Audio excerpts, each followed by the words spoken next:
And Briac has already seen the first slide, right? I put a sad face, maybe not a very good way to start the day with a sad face. But, okay, very quickly, what are the problems with umpires in GG? They're forced into it. They're forced into it? Yeah. Anybody else? What, when you're refereeing a game and the umpires, what's the... There are no umpires. There are none? They don't know the rule, usually. Forcing the rule. They don't take it seriously. Yeah, they're lying down, drinking the pints behind the goals. Yeah. There's so many times where one to the point the other one's set wide, and then all hell breaks loose because the players see that. Okay, if you were to allow three things that your umpires would absolutely do in a game, and you just told them and they would do it, what three would they be? Sorry? Be there, okay. If you're not sure, it's wide. If you're not sure, it's wide, okay. Because I've had a few of them where they're round because it was so close. Yeah. Look if you have any... Yeah. Three things now. You've got three things that you're... Position, because so often they're in the wrong 10 place. metres behind the goals, and they're in a terrible position, and you can't trust them at all. So what's the point in having them in the first place? Okay, anything else? Clear signals. Clear signals? Communication. Communication. With each other and with the referee. Yeah. Okay. You're sick. They're sick, huh? You guys are. You can look at one of those. I think there's a photo of your family in it. You're sick of looking at these, right? And some of you, who thinks that these have an effect? Okay, good. Yeah, Alex, it's okay. Yeah, Briac. Yeah, I think actually in France you do actually use it, right? So you all have them, right? I find, I have to say, that if, particularly if it's an important game, and I put these down, and I go down to them, most umpires will take a look, right? And these are the three instructions I would give them. And when I do, they generally do follow it, okay? And this, your three might be different, okay? And that's fine. But take the time. You're not going to get it on every game in a tournament. You know, you're not. It's not going to happen. But you know, when you get into a game that's going to be tight or an important game to the semi-finals and the final, you should take those 2 minutes, 3 minutes, even if it's just, lads, you wouldn't have a look at that for me, please. I really need your help. It's really important and it makes my life a lot easier. Okay, even if it's only that, you know. So I've put down three things. Their job, that's the first thing they think their job is, right? The ball.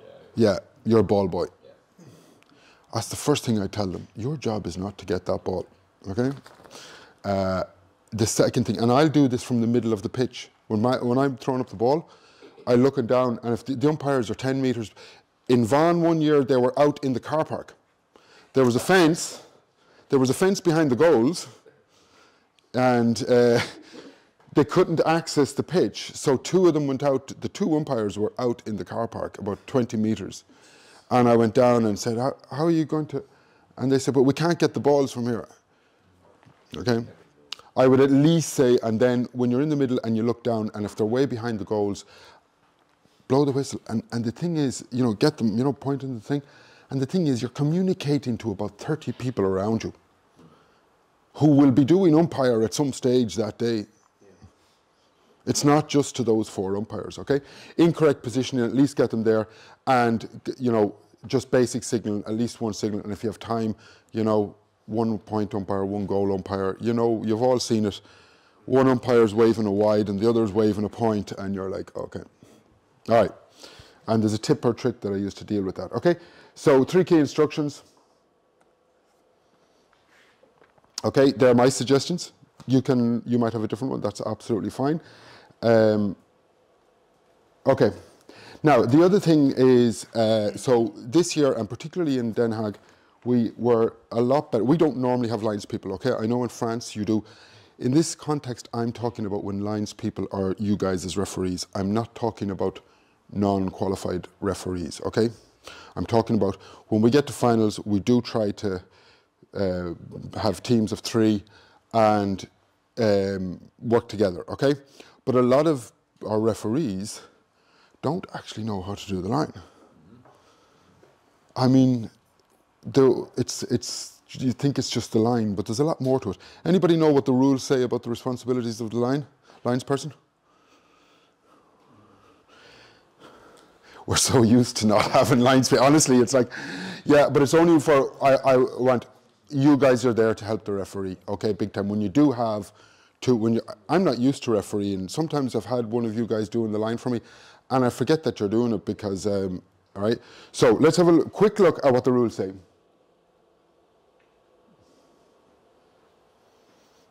Okay? So obviously you can be consulted, okay, but that's up to the referee to come to you. I know David has some things about where a linesperson comes in or another official. Change sides at halftime, not overly concerned about that, okay? But you would, is typically for the subs and all that. Obviously, the obvious one is the ball out of play and control subs. And I can't remember why I put an asterisk on that. Because there's no fourth official, correct. Okay, fourth official. When I read the rules on fourth official in our thing, I think, yeah, forget that chapter, yeah, right? Okay. Absolutely. And actually, I didn't put that on the next slide, which is one that could absolutely be applied to it. And the other thing, well, I'll come to it in a second. So when we're doing that, those are what's in the rules. What do the rules not say about lines people, but that you can still do? What do you see when you're watching the inter-county games or on television? What do you see the lines people? 45? Yeah. Anything else? And there's like people crowding in a group, and they split them apart, and the referees can. They're the mediator. They're the referee in a fight. Yeah. Okay. They'll come on the pitch. What's the big advantage of coming in for the 45? But you can position yourself there. Let them take that. Absolutely. Yeah. Yeah. You know, that's between the umpire and the linesperson. Yeah. Anything else that they do that you see them doing that isn't in the rules? Your eyes in the back of your head as well. Totally. There's a tussle going on one end of the pitch, but play nothing Yeah. exactly is wrong. Off ball stuff. Exactly.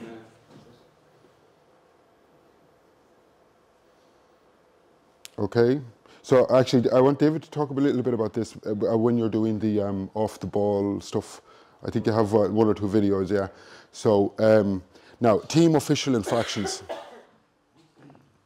I did it with Dave in Den Haag. I was doing the line. You may not hear the abuse as a referee, which is grand. We heard in Madrid. Huh? That fella, what was that club he was from? That manager? Oh, they're from Dublin. Are they? Yeah, that was the invitational, yeah. So, the Madrid boys wouldn't say anything now, in fairness. The manager's not one of the teams. Oh, yeah, I know, yeah. But so when you're doing the line, don't tolerate that, you know, absolutely not. Any sort of guff that you're getting from the line. Unauthorised incursions. Yeah, we get a lot of that, don't we? Lads just think you can walk onto the pitch. Yeah. In Den Haag as well. I was doing the line before my game, and they were just constant. I was constantly asking people, would you mind, please, you're actually taken away from the game. They think the line is further in, please move away, please move back. I'm tripping over people's feet. Yeah, and don't be afraid to call the attention of the referee and stop the game. You know, it was particularly bad. I saw that in Den Haag. I saw in the final, a fella got a shoulder and went flying out, yeah. a lady in the crowd. Yeah, and then you see a child on the sideline, basically. You know, that's game. Stop the game if they don't move. Get them, and then they'll move back a little bit. Then you come back in again anyway. Yeah, no, get them outside behind if there's a barrier there, okay? But it's unauthorised incursions by team officials as well, okay? Okay, during a break and play, you don't. We're not mic'd up or anything like that, radios, so you're just going to have to grab the attention of the referee. I know that in club referees, and I know when you have a team around them, they're signaling to another umpire, and then the umpire's got the referee's attention, and they can. But look, we're not there yet, you know. So mark 45s, free kicks close to the sideline as well. You know, let's say the referee's going off he needs to, you know, hold the free kick there. You, as a linesman, go in and just stop them, right? Say, wait, and you know, that sort of thing. Don't be afraid to go in and do it. take control of that, you know, not in the middle of the pitch, but unless there's some major reason for it. Yeah, so that's what I'm talking about there. If there's something going on. So this is people standing over the line. The rule is black and white. Yeah. It's not on the line, it's behind the line. There's no grey area. It's like the offside in the VAR. You're either onside or offside. There's no... I don't know, do you do that? I put that in, David. Would you expect a lines person? No? Okay. It's very hard to bring 4 umpires to a game and put them there and then not listen. Yeah. And then you have to listen to the whole umpire. You guys suppose it's a bit different than... Yeah, so, yeah. So I think that's one, you know, if one of you guys tells me that ball was wide and I have a lines or an umpire who's on their phone, They go with the line. you know, you're going to go with the line, you know, if you don't know. So, but absolutely, and the pitches are narrower as well, you know. So, and penalties as well. Come on into the pitch and watch if there's a 20-metre line or if there's an arc. You know, if you're lucky enough that there's an arc, and at least then the referee can focus on the penalty taker and the goalkeeper. And but come in and just at least keep them back, you know. Yeah. Okay. Now the final thing is, well, second final thing. How many of you have ever yellow carded, red carded, or black carded a player for any type of dissent or abuse or remonstration at an umpire? You've done it. Done it, yeah. So it's a question of curiosity. It's not a test, right?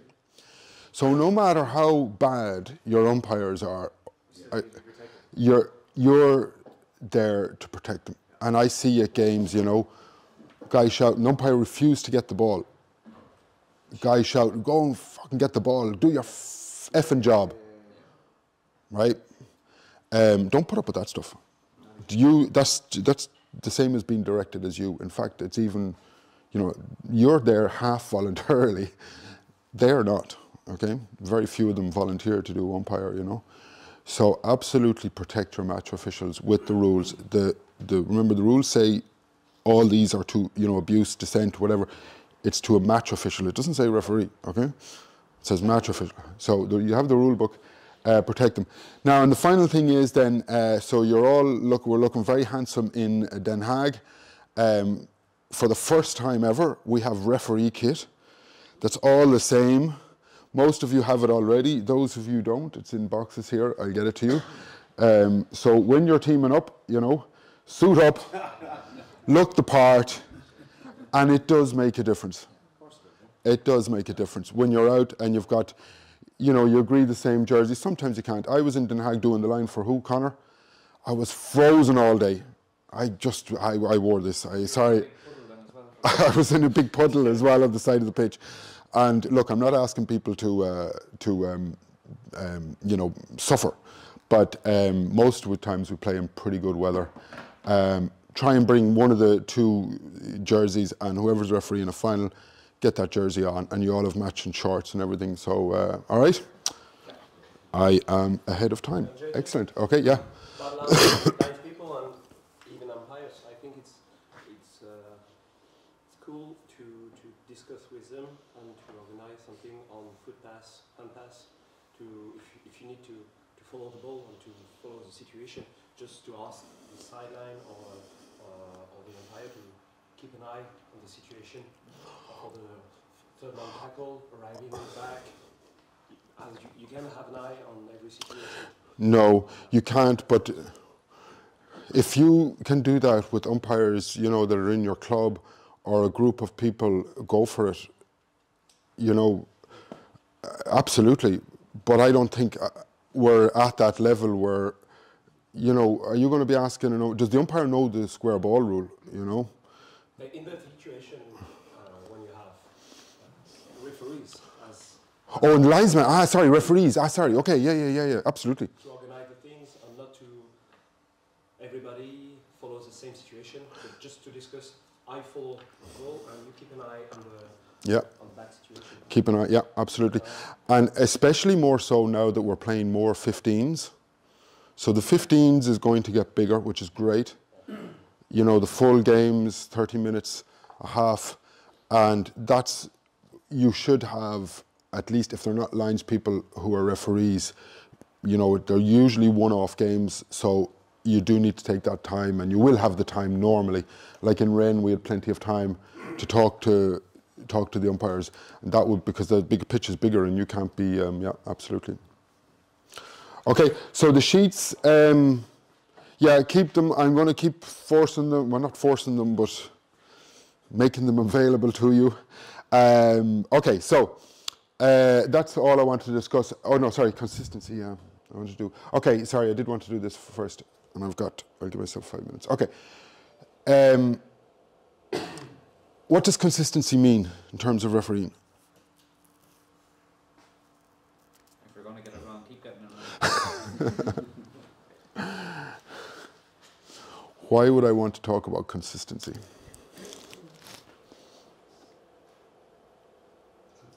not making up for your mistakes. Like if you did a mistake, it's not like the other team has some leeway now. Oh, you mean correcting, making 2 mistakes to correct one, making it twice as worse. Okay.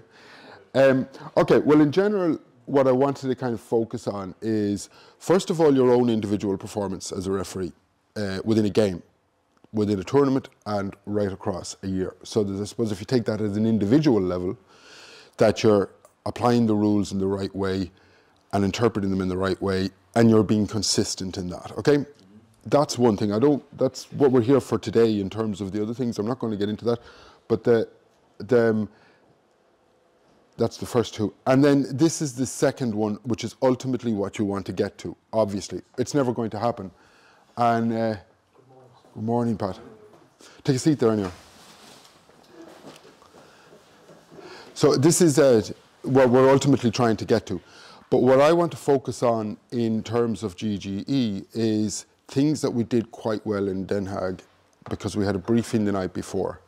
So there's nothing more frustrating than you're on a pitch in the first game in the morning and you've decided the kick-out line is going to be here, right? Because it's a natural line or there's whatever, and you've done it.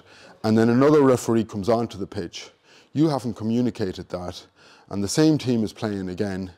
And the next thing is the goalkeeper kicks it out and you blow the whistle because, and the goalkeeper's going, yeah, this is what I've been doing all morning. Yeah, exactly. And which is it, you know? So our pitch markings aren't exactly always correct, you know. Sometimes we have to improvise a little bit. The small square, you know, obviously the soccer small square, you know, acts quite well as a penalty area for the perpendicular lines. It's about 1 metre narrower, but it works well. So if whatever you're agreeing with referees at the start, stick to that on that pitch and agree it. Okay, that's kind of what I'm talking about here in terms of pitch markings. The other thing that I'll talk about them later in the afternoon, is the subs.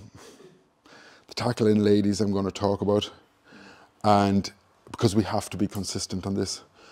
I'll talk about the subs later, I won't get onto it now. Ultimately, the way you want to be consistent in terms is referee to what the rules say, right? Learn them, know them, practice them, blah, blah, blah. That's ultimately where you want to get to, okay? But in terms of the pitch markings is all I want to just mention, and then I will talk about subs and a few other things that drive players nuts, and they have a point as well, okay? Because this referee applies this and another referee doesn't, and you kind of get a little bit, all right?